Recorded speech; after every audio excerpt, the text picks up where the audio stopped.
دوستوں اور عزیزوں، نماز روحانی معراج ہے، روحانی سرور ہے، خوشی ہے، اور انسان کا جسمانی سرور وہ اس کی بیوی کے ساتھ وابستہ ہے۔ اس سے عورت کی جمالیاتی فطرت کی طرف بھی اشارہ ہے۔ چنانچہ عورتوں میں عام طور پر حسن و جمال کا خیال رکھنا، اپنے آپ کو مینٹین کرنا، اس کی فطرت میں اللہ تبارک و تعالی نے رکھ دیا ہے۔ ارشاد باری تعالی ہے، وَمِنْ آیَاتِهِ، اور اللہ تعالی کی نشانیوں میں سے یہ ہے، أَنْ خَلَقَكُم مِّنْ أَنفُسِكُمْ أَزْوَاجًا، کہ اس نے تم میں سے تمہارے لیے جوڑا بنایا، لِتَسْكُنُوا إِلَيْهَا، تاکہ تم اس سے سکون پاؤ۔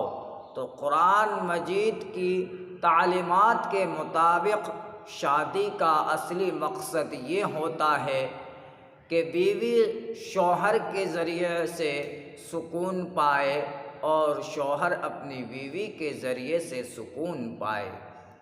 اور آگے فرمایا، وَجَعَلَ بَيْنَكُمْ مَوَدَّةً وَرَحْمَةً، اور تمہارے درمیان مودت اور رحمت رکھ دی۔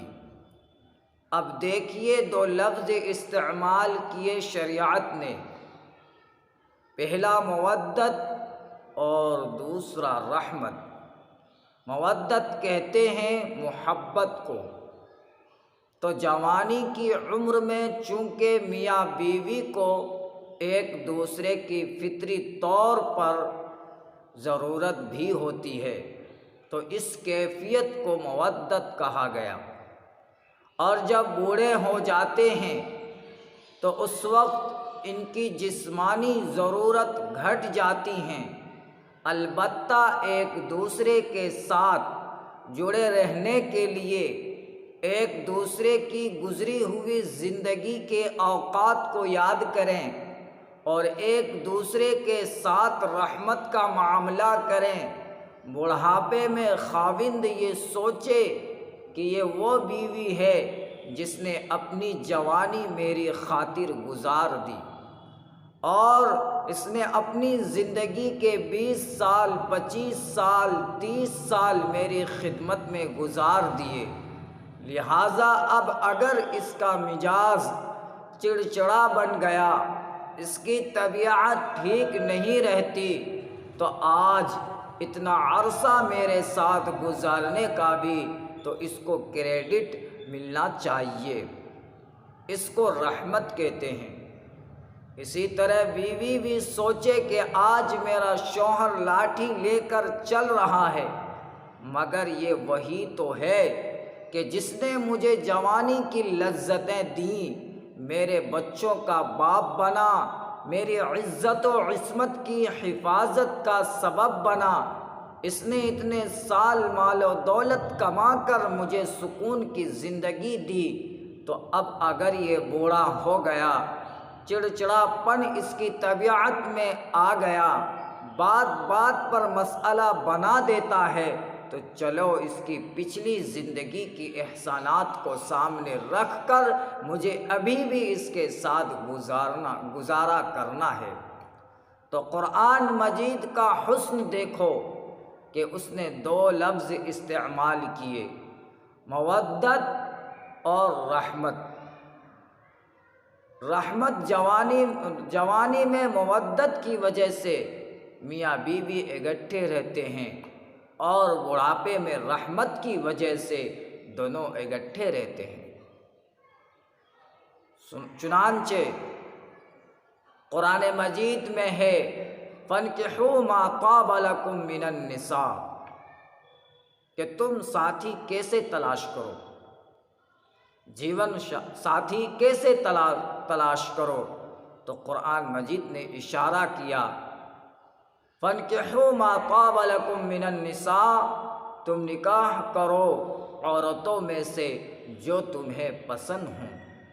لہٰذا شادی سے پہلے مرد کو بھی اختیار دیا گیا کہ وہ اپنے مزاج کے مطابق، اپنی سوچ کے مطابق جو لڑکی اس کی زندگی کی بہترین ساتھی بن کر رہ سکتی ہے وہ ایسی لڑکی کو تلاش کرے۔ اور لڑکی کو بھی اختیار دیا گیا کہ وہ اپنے والدین کے ذریعے سے اس کی پوری تحقیقات کروا لے اور اس کی سمجھ میں آئے کہ یہ میری زندگی کا بہترین ساتھی ہو سکتا ہے، تو اس لڑکی کی پسند پر والدین ہاں کریں۔ تو ماں باپ کی حیثیت مشیر کی ہوتی ہے، یعنی مشورہ دینے والے۔ فیصلہ شریعت نے لڑکے کے پاس یا لڑکی کے پاس رکھا ہوتا ہے۔ جب تک لڑکی ہاں نہ کرے، ماں باپ کے لیے زبردستی اس کا نکاح کرنا بہت بڑا گناہ ہے۔ ہاں، چونکہ بچیوں میں اللہ تبارک و تعالی نے شرم و حیا رکھی، اس لیے اگر اس کے سامنے یہ سب باتیں پوچھی جائیں، شادی کے متعلق ان سے باتیں کی جائیں اور وہ بچی خاموش رہی یا مسکرا پڑی، تو یہ مسکرانا یا خاموش رہنا اس کی اجازت بن جاتی ہے۔ میاں بیوی کے تعلق کو جس طرح قرآن مجید نے خوبصورت انداز میں بیان کیا، اتنا دنیا میں کسی اور مذہب نے بیان نہیں کیا۔ چنانچہ قرآن مجید میں ارشاد فرمایا، ہن لباس لکم وانتم لباس لہن، وہ تمہارا لباس ہے اور تم ان کا لباس ہو، یعنی بیویاں خاوندوں کے لیے لباس ہیں اور خاوند بیوی کے لیے لباس ہیں۔ یہ گنتی کے چند الفاظ ہیں۔